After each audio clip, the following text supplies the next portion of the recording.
My name is Amelia, and the company Gala was a familiar ritual of being overlooked. I was a ghost in my own family's story, a silent witness to my brother's coronation. As I made my way to the restroom, I overheard a hushed conversation between Leo and a rival executive. They were talking about Leo selling off our firm's intellectual property and client data. My hands shaking, I snapped photos of the incriminating documents on Leo's phone, which he'd carelessly left on a nearby table. That's when my father got on stage, announcing, "My son is the company's destiny." That's when I decided to leak the documents to the board members and investors, and to show them who the real destiny of our family's legacy was. This story is about family, betrayal, and finding your own destiny. I want to know, what would you do in a situation like this? And to join me on this journey, be sure to like and subscribe for more stories of standing up for what's right. The hum of 1,000 conversations, the clinking of champagne flutes, the soft, elegant strains of a string quartet. This was the soundtrack to my life as the second-best Hartman.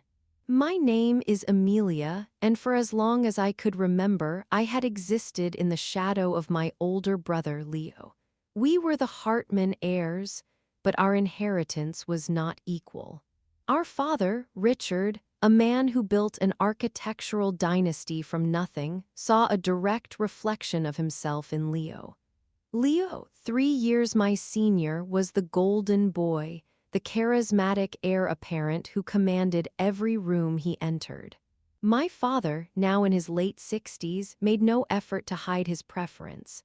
My contributions to the firm, from securing a multi-million-dollar contract with a major urban developer to designing the firm's most awarded building, were often met with a quick nod and a terse, "Good work, Amelia."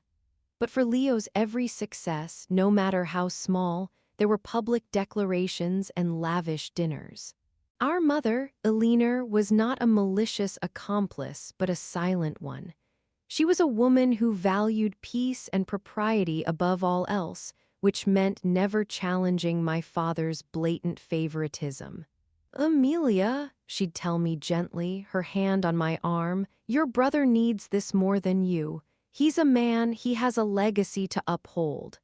These words, meant to soothe, felt like a knife twisting in my heart. She'd give me a comforting hug, a sympathetic look, but she never stood up for me. And so, I learned to keep my head down, to work harder, and to find my value in the quiet satisfaction of a perfectly rendered blueprint rather than in my family's fleeting praise.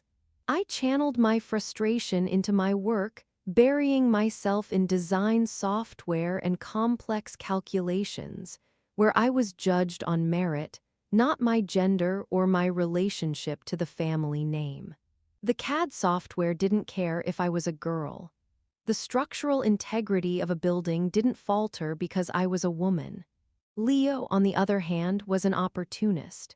He was good at schmoozing clients and playing the part of the visionary heir, but I knew, and the firm's most experienced architects knew, that his designs were derivative, lacking the bold vision and technical precision that defined our father's legacy.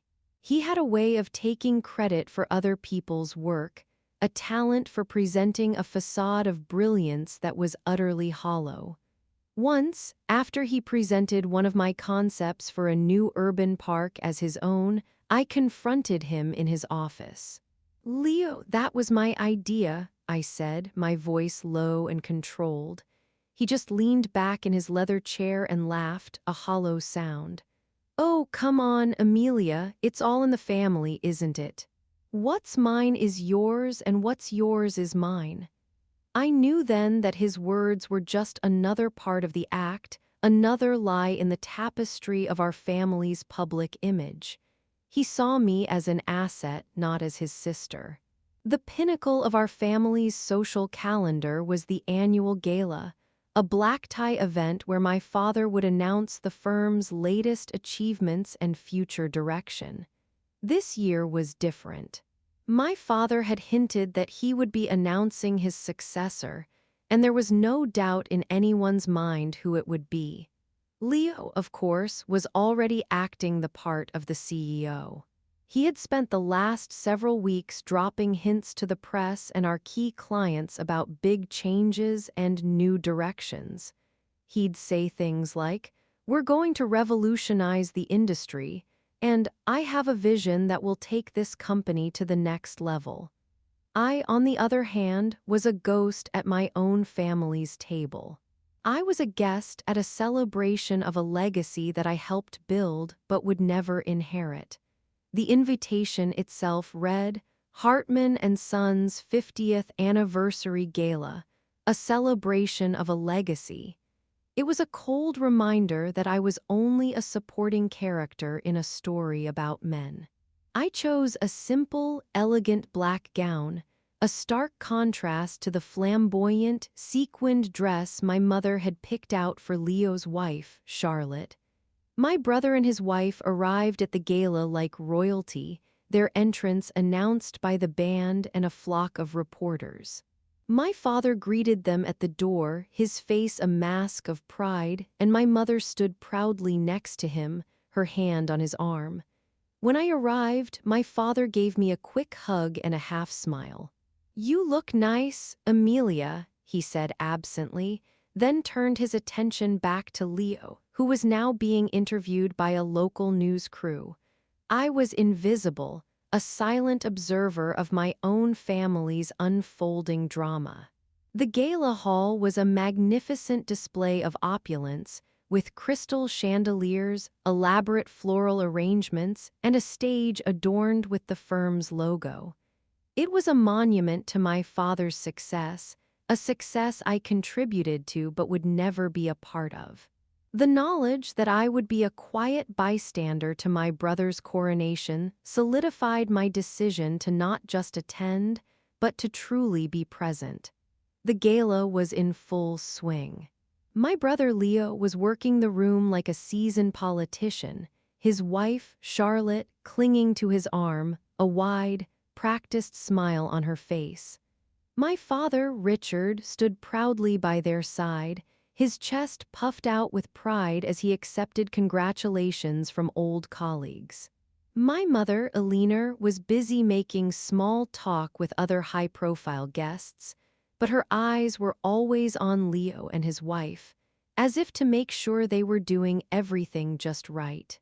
I, on the other hand, was a wallflower, standing on the sidelines, sipping a glass of champagne, and feeling the familiar sting of being the other Hartman. I had spent months perfecting the blueprints for the firm's latest project, a sustainable high-rise in the heart of the city, but all anyone could talk about was Leo's vision for the company. I felt a sudden need for fresh air and slipped away to the veranda. The cool night air was a welcome balm to the oppressive heat of the ballroom. As I stepped outside, I heard a phone vibrating on a small side table next to a potted plant. I recognized the ringtone, a custom one Leo had created to sound like a cash register. I glanced around. The veranda was empty. Curiosity, that old serpent, coiled in my stomach. A new notification had just popped up, a text from the shark, which I knew was what he called his rival, an executive from a competing firm. The subject line read, "Final payment confirmation." My heart began to pound. Against my better judgment, I picked up the phone. What I saw made my blood run cold. The text was a confirmation of a wire transfer, a huge sum of money with a screenshot of an email attached. The email was a full list of all of the firm's current clients, their contact information, their project budgets, and the key financial data of the firm itself. In the email, Leo wrote, "The final payment for the client list and the financial reports. We can close the deal on the technology and design patents after the gala." He had been selling off our firm's intellectual property, the very foundation of our father's legacy, to a rival company. And the text from the shark was a confirmation of the transaction. My hands trembled as I read further, scrolling through months of emails and texts. He wasn't just selling client information. He was selling our most valuable assets, the very patents that made our designs so unique and sought after. He was systematically dismantling the firm from the inside out. My mind raced, trying to make sense of the betrayal. He was not just stealing from our father, he was stealing from me. My designs, my hard work, my creativity, it was all being sold to a rival company for a quick profit. And my father, blinded by his pride and favoritism, was completely oblivious. He was about to hand over his legacy to a man who was systematically destroying it. I felt a surge of cold fury. I had spent years of my life being the reliable, quiet one, the one who worked in the shadows while Leo reaped all the glory. And now I was being betrayed not just by my brother, but by the very institution I had poured my heart and soul into. The injustice of it all was a physical weight in my chest. I knew I couldn't confront him. He would deny everything, and my father would believe him, not me. No one would believe the quiet, dutiful daughter over the charming, charismatic son. I had to choose my moment carefully to use the truth as a weapon, not an accusation. I took photos of all the incriminating evidence, the emails, the wire transfer confirmations, the texts. I sent them to myself, then deleted the images from Leo's phone and placed it back on the table, exactly where I had found it. I took a deep breath, trying to calm my racing heart. I walked back into the gala, a cold, calculated fire burning in my veins. The gala was no longer a celebration of my brother's success, it was a stage for my revenge. The night was now a different kind of performance for me. I was no longer a bystander, I was an active participant, moving with a silent purpose. My eyes scanned the room, identifying the key players, the board members, the major investors, and the one person who held the most sway with my father's mentor and longtime business partner, Mr. Anderson. I knew my father, in his blindness, would never believe me. But Mr. Anderson was a man of logic, a man who built his career on facts and figures. He was the one I needed to reach. But first, I needed to make a statement, a public one, just like my father's. My father, Richard, finally took the stage, the spotlight illuminating him as he tapped the microphone. Ladies and gentlemen, thank you all for being here to celebrate 50 years of Hartman and Sons, he began, his voice booming with pride. Tonight is not just a celebration of our past, but a vision for our future. A future I'm proud to say will be led by my son, my heir apparent, the man who will continue this legacy for generations to come. Leo Hartman? The crowd erupted in applause. Leo and Charlotte came up on stage, their smiles wide and triumphant.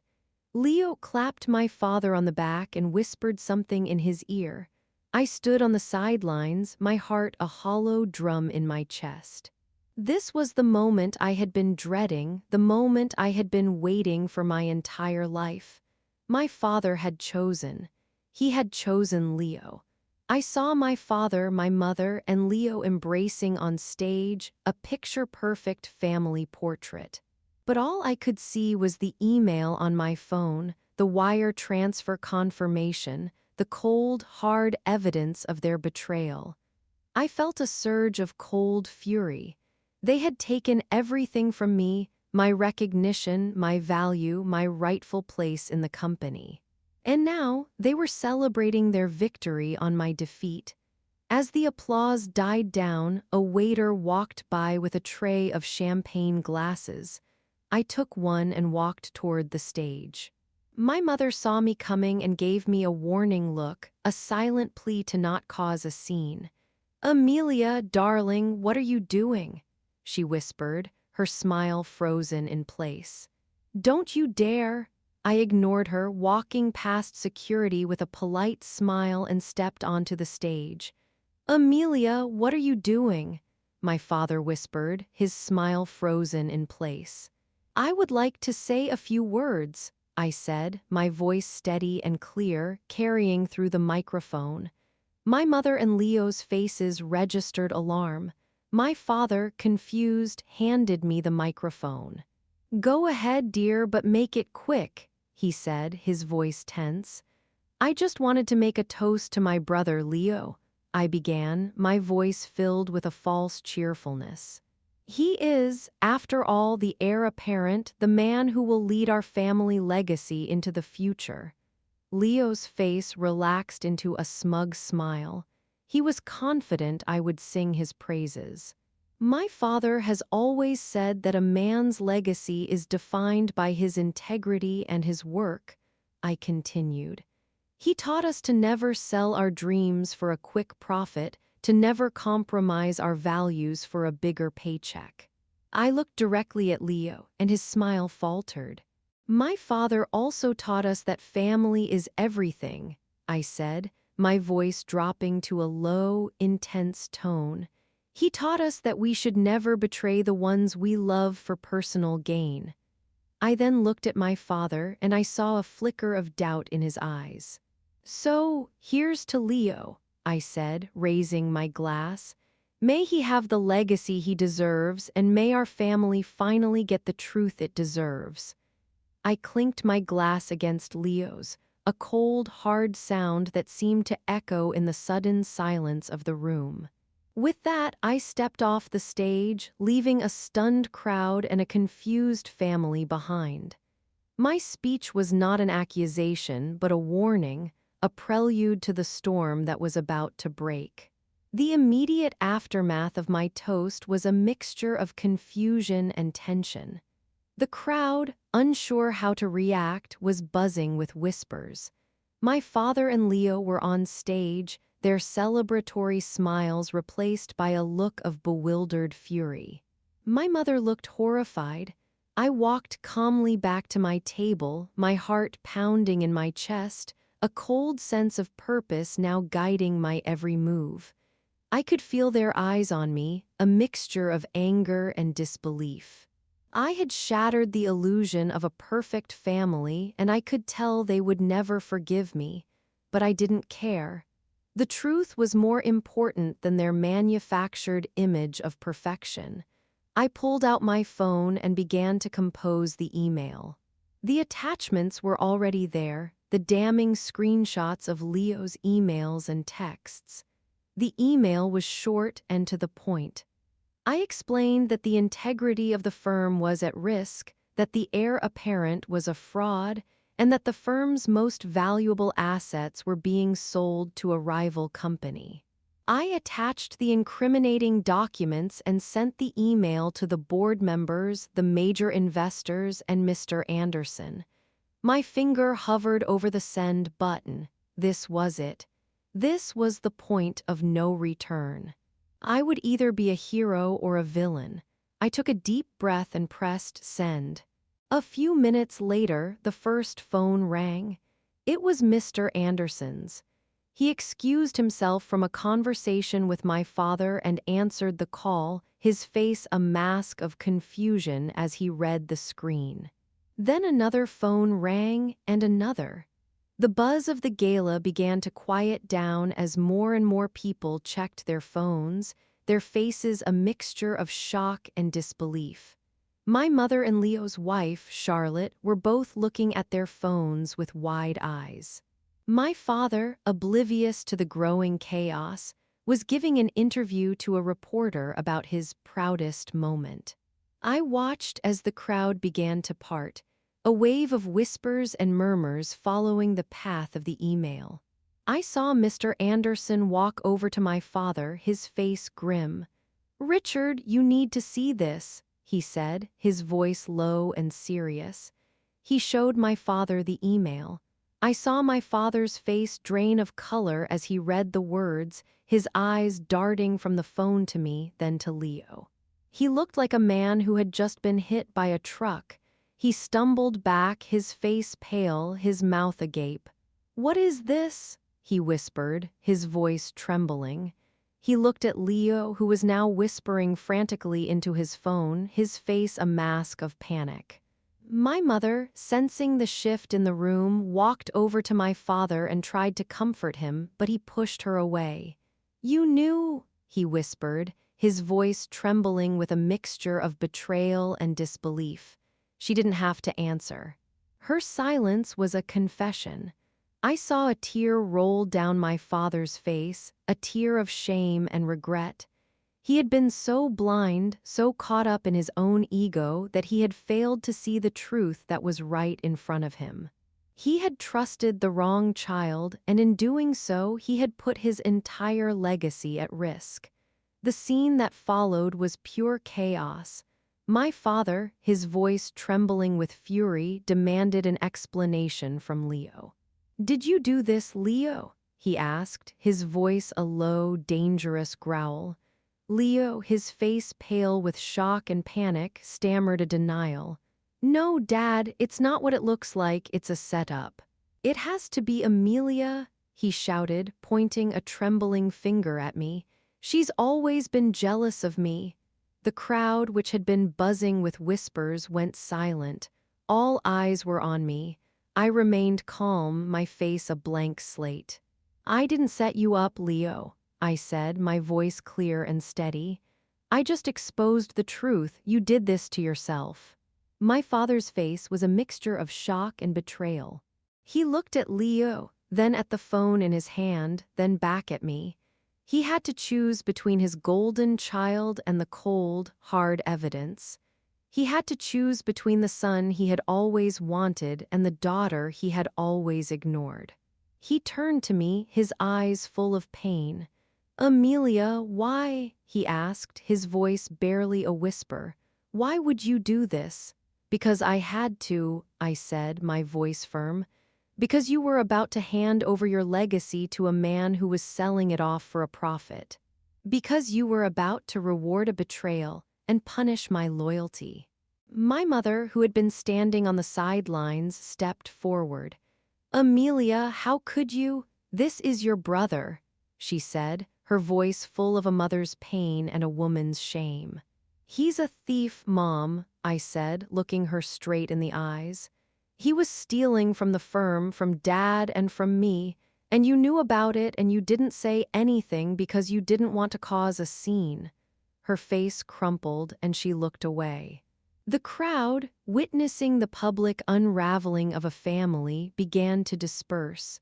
The glamour of the gala had been replaced by the raw, ugly truth of a family in crisis. Mr. Anderson, a pillar of calm in the chaos, stepped forward. "Richard, we need to have a meeting with the board immediately," he said, his voice firm. "We need to address this before it's too late." My father, a broken man, simply nodded. He looked at Leo, a silent plea for an explanation, but Leo had none. He had been caught and he had nowhere to run. The gala, the celebration of a legacy, had become the scene of a crime. The music had stopped, the lights had dimmed, and the crowd had thinned out. The only sound was the hushed whispers of the few remaining guests and the furious whispers between my father and Leo. The days that followed the gala were a blur of lawyers, board meetings, and a family implosion. The news of Leo's betrayal had spread like wildfire, a scandal in the high-stakes world of architecture and real estate. The rival firm that had been in on the deal immediately pulled out, citing legal and ethical concerns. My father, a man who had built his career on integrity and honesty, was forced to face the truth. His son, the one he had chosen as his heir, was a fraud. The board, after reviewing the evidence, voted to remove Leo from his position in the company and to initiate an internal audit. The company was in a state of crisis, its reputation in jeopardy. I, on the other hand, was an unlikely hero. The quiet one had saved the company. My father, humbled and broken, came to my apartment 2 days after the gala. He looked like a shell of the man he once was. "Amelia," he said, his voice raw with emotion, "I am so sorry, I was so blind." He told me that he had always loved me, but that his ego had gotten in the way. He had seen a part of himself in Leo and had failed to see my talent, my loyalty, my worth. He had always taken me for granted, assuming I would always be there, always be the reliable one. He told me that he was going to turn over the company to me, that he wanted me to fix what Leo had broken. "You're the only one who can," he said. "You're the only one who has the integrity to do it." I was a bit skeptical, but I knew that I couldn't let my father's life's work fall into ruin. I accepted his offer. I had spent years of my life being the other Hartman, and now I had a chance to build something on my own terms, a legacy based on honesty and integrity. My father, in his own way, was finally making things right. Leo, on the other hand, was disowned. He had not only betrayed the company, but he had betrayed our father's trust. His wife, Charlotte, had left him, taking a large sum of money with her. He was a man who had everything and now had nothing. He had lost his legacy, his career, his family, and his wife. He had nothing left to lose. He had lost his father's respect and my trust forever. He was a cautionary tale, a lesson in what happens when you prioritize greed over integrity. I knew that his life would never be the same again. His karmic retribution was his own making. The next few weeks were a whirlwind of meetings, audits, and damage control. The media was relentless, with headlines about the Hartman family scandal and the fall of the heir apparent. I worked tirelessly, side by side with Mr. Anderson, to rebuild the firm's reputation and regain the trust of our clients. I had to face the very people my brother had betrayed, and I had to convince them that the firm was still a place of integrity and trust. It was an uphill battle, but I was determined to win. My mother, Eleanor, called me a week after the gala. She was crying, her voice full of a mixture of anger and regret. "Amelia, how could you do this to your brother? You've ruined his life," she said. "He was your brother, my son," she cried. "Mom, he was a thief," I said, my voice firm. "He was selling our company, he was betraying our family. And you knew about it and you didn't say anything. You're just as much to blame as he is." The phone went silent, and I knew that our relationship would never be the same. The silence was louder than any accusation. It was the sound of a family breaking apart, a family that had been built on lies and deception. I had a meeting with one of our major clients, a woman who had been a close friend of my father's for decades. She looked at me with a mixture of pity and respect. "Amelia, I'm so sorry," she said. "Your father told me what happened. I can't believe it." She told me that she had always seen my potential, my talent, and my integrity. She said she had always wondered why my father hadn't seen it, too. She said that she would stick with the firm, but only because I was now in charge. Her words were a validation of my worth, a confirmation that I had done the right thing. I had lunch with my father, something we had never done before. He looked at me with a new sense of respect, a quiet admiration I had never seen before. "You know, Amelia," he said, "I'm not going to pretend I'm not heartbroken. But you did the right thing. You saved my legacy. You saved the firm." He told me that he had been so focused on creating a legacy for his son that he had failed to see the one he already had in me. He said he had been blinded by a son who reflected his ego and had failed to see a daughter who embodied his values. His words were a small step toward healing, a small step toward rebuilding a relationship that had been shattered by years of neglect and favoritism. The firm's rebranding was a long and arduous process, but I was up for the challenge. I had a new sense of purpose, a new fire in my belly. I was no longer the quiet, overlooked daughter. I was the CEO, the woman who had saved the family legacy. The media, which had once been so critical, now praised my courage and integrity. I had done what no one else in my family had the courage to do. I had faced the truth, no matter how painful it was. My father and I began to build a new relationship, one based on honesty and respect. He was no longer the distant, demanding father, but a mentor, a guide. He would call me every day to check in, to offer advice, to simply talk. We had conversations we should have had years ago, conversations about life, work, and family. We were building a new kind of family, one that was healthier, more authentic. Leo, on the other hand, was a ghost. He had lost everything, and he had no one to blame but himself. He had a few bitter phone calls with me, blaming me for his downfall. "You ruined my life," he'd yell. "I did not ruin your life, Leo," I'd reply calmly. "You made your choices and you are living with the consequences. You got what you deserved." He would hang up in a huff, leaving me with a profound sense of sadness. He was a man who had everything and who had thrown it all away for greed. The company was thriving under my leadership. We had new clients, new projects, and a new sense of purpose. We had shed the old, deceptive ways and were building a new legacy, a legacy based on integrity, honesty, and hard work. I had finally found my place in the family, not as the other daughter, but as the one who had saved it.